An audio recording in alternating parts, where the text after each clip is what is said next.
नव्या ने देखा कि उसके सामने कोई और नहीं अविनाश खड़ा हुआ था। वो अविनाश को देखकर हक्की बक्की रह गई। उसने तुरंत हड़बड़ा कर कहा, तुम यहाँ क्या कर रहे हो? देखो, तुम जैसा सोच रहे हो वैसा बिल्कुल भी नहीं है। Really? तो तुम समझ गई हो कि मुझे कैसा लग रहा है? अविनाश ने नव्या को घूरते हुए कहा। नव्या समझ गई थी कि अविनाश काफी गुस्से में था। मुझे लगता है कि मुझे फिर से याद दिलाना पड़ेगा दैट यू आर मैरिड। तुम बार बार भूल जाती हो ये बात, इसलिए शायद दूसरों के साथ बैठकर ड्रिंक करने में तुम्हें बहुत मजा आ रहा था। अविनाश ने नव्या को सुनाते हुए कहा। नव्या ने हड़बड़ाकर तुरंत अविनाश को समझाया। अविनाश, जैसा तुम सोच रहे हो ना वैसा कुछ भी नहीं है। वो सिर्फ मेरा बॉस है और कुछ भी नहीं। ओह, बॉस भी यहाँ और तुम भी। Isn't a coincidence? जाहिर सी बात थी कि अविनाश जानता था कि विशाल नव्या का बॉस है, लेकिन वो ये भी जानता था कि विशाल के इरादे नव्या को लेकर ठीक नहीं थे। उस रात वो नव्या के करीब पहुंच ही गया था। बार बार उसके दिमाग में वो सीन घूम रहा था जिस वक्त नव्या और विशाल एक साथ बैठे थे।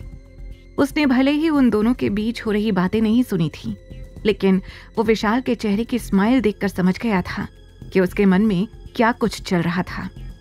वो जिस तरह से जेन्युइन बिहेव करने की कोशिश में लगा हुआ था, अविनाश समझ गया कि वो ये सब कुछ नव्या को इम्प्रेस करने के लिए कर रहा था। ये सब कुछ सोचकर ही अविनाश का गुस्सा बढ़ता जा रहा था। उसकी बंधती मुट्ठी देखकर नव्या ने घबरा कर कहा, Avinash, don't overreact, just let me explain.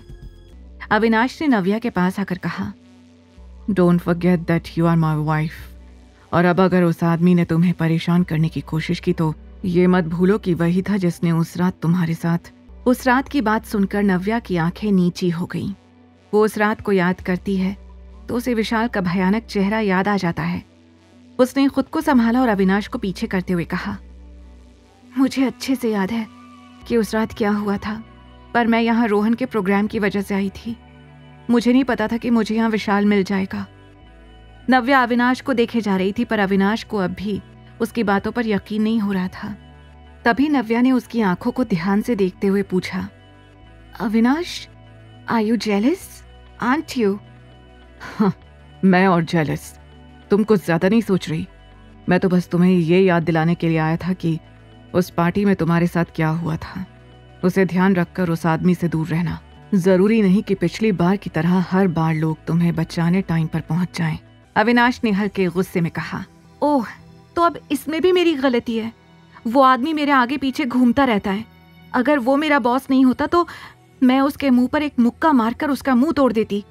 उसे लगता है कि दुनिया की सारी लड़कियां उसकी जेब में हैं। वो जो चाहे, जब चाहे, जिसे चाहे बाहर निकालकर उसके साथ खेल सकता है। वो तो मेरी ही किस्मत खराब है जो मुझे इतना खराब बॉस मिला है। हाँ, नव्या ने चिढ़ते हुए कहा। उसने देखा कि विशाल की बुराई सुनकर अविनाश के चेहरे पर अब सुकून दिखाई दे रहा था। तभी नव्या ने झट से कहा, वैसे he is also in Ahuja, पर तुम दोनों में इतना डिफरेंस क्यों है? नव्या को आज तक अविनाश और विशाल के बीच का रिश्ता नहीं पता था, पर वो ये जानती थी कि सेम सरनेम होने की वजह से दोनों का कोई कनेक्शन तो है।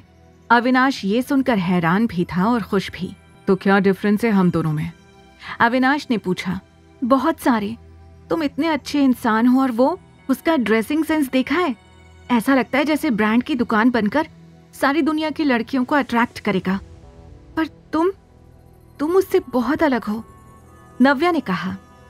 हर किसी की तरह अविनाश को भी अपने बारे में अच्छा सुनकर खुशी हो रही थी, लेकिन वो ये बात जरा भी जताना नहीं चाहता था। मैं अपने आप को उससे तो बिल्कुल भी कंपेयर नहीं करना चाहता। ये बात सुनकर नव्या को जोर से हंसी आ रही थी। पहले तो अविनाश ने ही अपने और विशाल के बीच अंतर पूछा और अब खुद ही इस कंपैरिजन के लिए मना कर रहा था। नव्या को लग रहा था कि अब कम से कम अविनाश गुस्सा तो नहीं होगा। जैसे ही उसे लगा कि अब अविनाश का मूड बेटर है, उसने कॉन्फिडेंस से कहा, you can trust me Avinash, मेरे और विशाल के बीच सच में कुछ भी नहीं चल रहा है।